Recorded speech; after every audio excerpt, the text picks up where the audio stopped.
Halo Sobat Vokasia, pada video kali ini kita ingin mengembangkan route pertama kita pada project server API block kita, di mana di samping itu kita juga akan sembari melakukan setup model database, routing, dan controllers untuk endpoint API block post kita. Lalu kita akan commit perubahannya ke dalam version control. Kalau kita perhatikan pada diagram video sebelumnya, endpoint pertama yang ingin kita buat adalah endpoint ini, create block post di sini, di mana untuk mengirim request ke dalam endpoint ini, kita harus menggunakan metode post ke dalam URL ini yang sudah kita spesifikasikan ya. Yang mana setelah request tersebut diterima, maka API server akan menjalankan proses penyimpanan dokumen blog post baru ke dalam database MongoDB ya. Sehingga akan menghasilkan respon seperti ini. Status code 201 dengan response message, post created, dan data blog post yang baru saja dibuat itu akan ditampilkan ya di sini ya, di property sini. Namun, sebelum kita membuat endpoint atau route dari endpoint create blog post ini, pastinya kita ingin mendefinisikan dulu nih model dan skema dari dokumen post. Dimana di sini kita bisa jadikan acuan untuk properti apa saja yang ada pada sebuah dokumen blog post. Mari kita langsung saja buat dulu modelnya. Kembali ke dalam VS Code kita di sini, di mana terakhir kita sudah membuat sebuah file git ignore. Lalu push project ini ke dalam remote repository kita yang berjalan di GitLab. Yang mana selanjutnya di sini, di dalam folder models di sini yang di dalam directory src, kita akan menambahkan sebuah file baru yang bernama post.js. Seperti ini ya. Di sini kita import mongoose terlebih dahulu. Lalu kita definisikan skema post schema seperti ini. New mongoose.schema. Di sini kita akan definisikan manual, property title, dengan tipe data string, lalu required, karena memang property ini wajib untuk diisi menjadi true ya. Selain title juga ada body, tipenya string juga, required true, lalu ada property opsional yaitu image. Di sini kita berikan tipe string juga ya. Di mana properti image ini nanti value-nya atau isinya akan kita isi dengan nama file, gambar yang akan kita upload ke dalam server API kita di sini. Namun untuk sekarang kita bisa biarkan isinya kosong terlebih dahulu karena kita akan mengimplementasikan upload gambar nanti ya. Di mana di samping properti-properti tadi yang sudah kita definisikan ada properti created at dan updated at di sini ya. Nah, supaya Mongoose dapat secara otomatis mengenerate properti-properti ini, created at dan updated at, kita cukup memberikan opsi di sini dalam post schema di sini. Caranya dengan berikan koma di sini, lalu objek baru. Selanjutnya di dalam sini kita berikan timestamps ke true ya, seperti ini.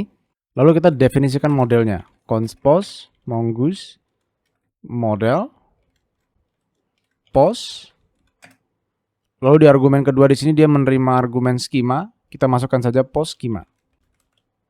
Seperti ini. Nah, selanjutnya di sini kita akan export model post dengan cara export default post di sini agar model ini dapat digunakan di file-file lain yang membutuhkannya ya. Kalau sudah, kita save saja file ini. Jika sudah, maka selanjutnya kita pergi ke directory controllers di sini untuk membuat sebuah file baru yang bernama post.js juga ya. Di mana di dalam control sini kita akan import model post tadi. Seperti ini. Lalu selanjutnya, di bawah import ini kita akan menambahkan sebuah fungsi kontrol baru untuk menghandle request dari endpoint create blog post tadi. Caranya di sini kita menggunakan keyword export const create post seperti ini. Lalu di sini karena saya akan menggunakan logic untuk menyimpan data ke dalam database, saya akan membuat fungsi ini menjadi sebuah fungsi asinkron ya. Jadi seperti yang sudah kita ketahui sebelumnya, kita cukup menambahkan keyword async seperti ini. Lalu request. Di mana selanjutnya di bawah ini kita akan melakukan destructuring ya. Untuk mengambil property title dan body dari rect body di sini. Nah, di sini karena kita ingin menerima inputan dari klien, lalu inputan tersebut akan diparse ke dalam rect body di sini, pastinya kita ingin menggunakan sebuah middleware yang bernama body parser. Di sini kita coba pergi saja ke server.js, Dimana seperti yang sudah kita pelajari sebelumnya, kalau kita sudah menggunakan Express versi 4.16 ke atas, kita tidak perlu mendownload atau menginstal package body parser ya. Melainkan kita bisa langsung menggunakan Express saja. Caranya pun juga cukup mudah. Sama seperti sebelumnya, kita cukup menggunakan app use express.url encoded. Lalu di dalamnya sini kita tambahkan extended true. Seperti ini ya. Kita save. Selanjutnya kita akan kembali ke dalam post controller di sini, yang mana di bawahnya saya akan menambahkan sebuah blok try catch. Seperti ini. Error. Dimana di dalam errornya sini mungkin kita akan berikan console error terlebih dahulu ya. Jadi apabila terjadi error selama proses penyimpanan data ke dalam database, maka dia akan ketangkap oleh blok catch di sini. Dimana di sini kita langsung lempar saja error yang dimunculkan ke dalam terminal. Seperti ini ya. Dimana setelah terjadi error kita ingin mengakhiri eksekusi dari program ini ya. Menggunakan keyword return di bawah ini. Lalu kita berikan objek res status 500. Kita berikan JSON. Dimana di dalam objek JSON sini saya akan menambahkan sebuah pesan saja tanpa data. Unable to create post. Seperti ini ya. Dimana untuk status code-nya sendiri kita set 500. Karena sesuai dengan standar respon status code yang sudah kita tetapkan, status code 500 ini untuk kendala apapun yang terjadi pada server. Lanjut di dalam blok try di sini kita ingin mendefinisikan sebuah dokumen baru, dokumen post baru dengan menggunakan keyword new. Lalu kita panggil modelnya yaitu post di sini ya. Kita masukkan saja title dan body. Seperti ini. Lalu di bawahnya saya buatkan variabel juga const save post. Dimana di sini kita akan menggunakan keyword await post save. Seperti ini. Dimana jika berhasil, saya ingin mengembalikan sebuah response. Dengan status 201 JSON. Di sini saya berikan message post created dengan data yaitu post yang baru saja kita save di sini ya. Data save post seperti ini. Jika sudah, maka kita save saja file ini. Selanjutnya kita akan pergi ke directory routes di sini. Dimana di dalam directory routes ini saya tambahkan file baru yang bernama post.js juga. Jadi sederhananya file ini akan kita gunakan untuk mendefinisikan berbagai endpoint untuk route atau resource post di sini ya. Dengan yang pertama yaitu endpoint create post tadi ya. Pertama-tama kita import Express terlebih dahulu.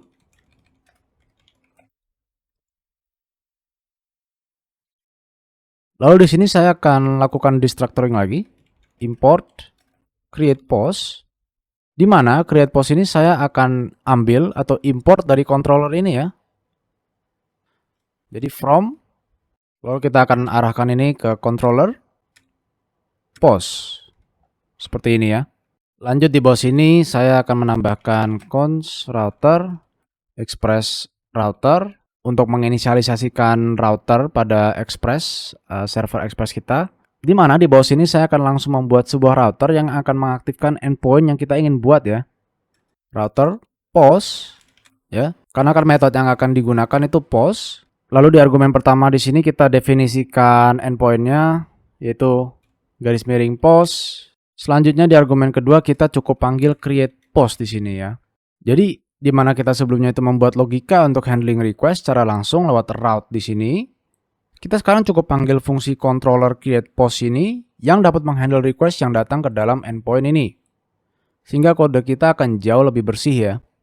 Selanjutnya kita akan export router ini agar bisa digunakan pada file server.js di sini.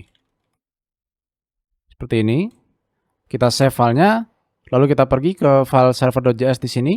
Di mana di bagian import di sini kita akan menambahkan import baru ya untuk mengimport route tadi yang sudah kita bikin. Misal di sini route-nya saya berikan nama post route from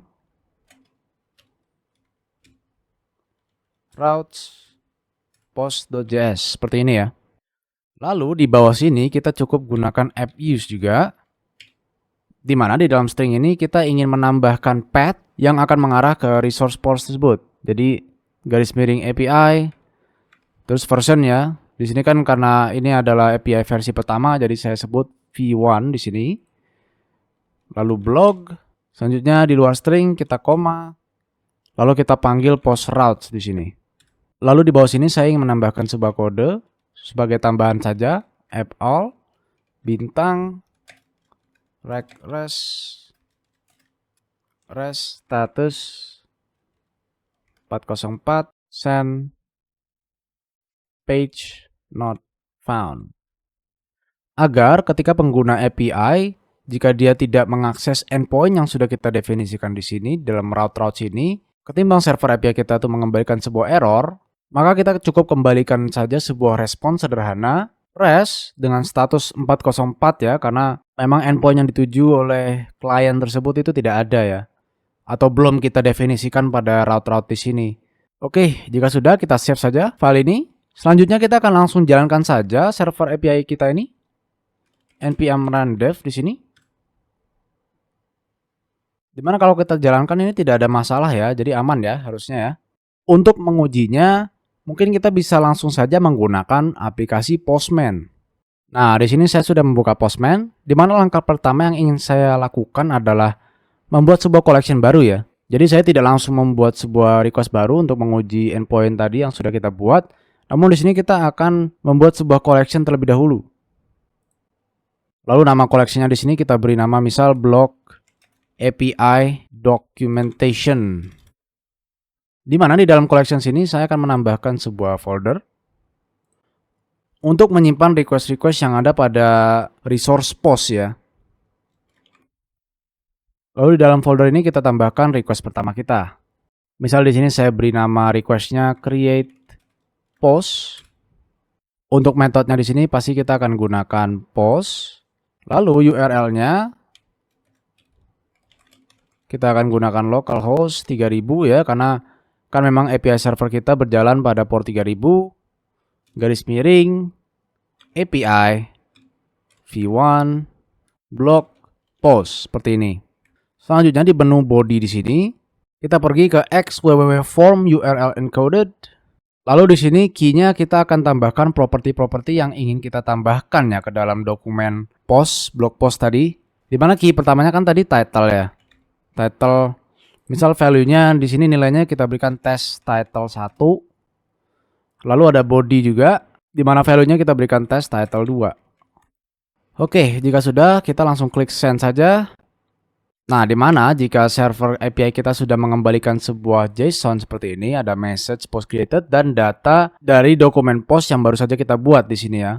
Ada title, body, dan underscore ID di sini. Lalu ada property created ad dan updated ad yang sudah secara otomatis di generate tadi ya. Oke, jika sudah, mungkin kita langsung saja save request ini supaya kita dapat menggunakan request ini di kedepannya. Serta kalau kita lihat di sini, dia status yang diberikan itu 201 created ya. Jadi sesuai status yang sudah kita definisikan sebelumnya, responsnya itu memberikan status 201 created. Maka kita bisa simpulkan bahwa endpoint yang baru saja kita buat sudah berjalan dengan baik. Sekarang mungkin kita akan pastikan di database apakah data ini memang benar-benar sudah ada. Untuk itu kita bisa pergi ke aplikasi MongoDB Compass di sini, di mana di sini kita langsung connect saja ke server lokal MongoDB kita. Dimana kalau kita lihat di sini, server API kita sudah otomatis membuat sebuah database baru yang bernama BlockDB. Dan di dalamnya juga sudah ada collection yang bernama post.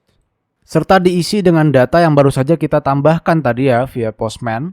Sepertinya endpoint create blog post kita sudah berjalan dengan baik ya, tanpa ada kendala sama sekali.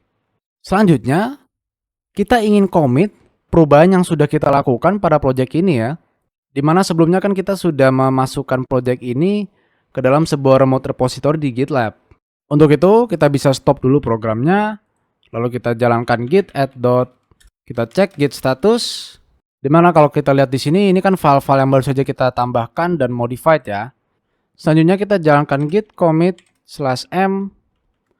Dimana di dalam pesannya di sini saya ingin menambahkan pesan yang komprehensif mungkin ya, yang singkat dan jelas. Misal di sini saya berikan message feed create blog post endpoint. Di mana feed ini kan pencapaiannya. Jadi kita sejauh ini di dalam project kita sudah membuat sebuah endpoint yang bernama create blog post. Oke, jika sudah kita commit saja perubahannya, lalu kita git push. Dimana sekarang kalau kita cek pada remote repository kita yang berada di GitLab, kita lihat sekarang di sini sudah ada 2 commit baru ya.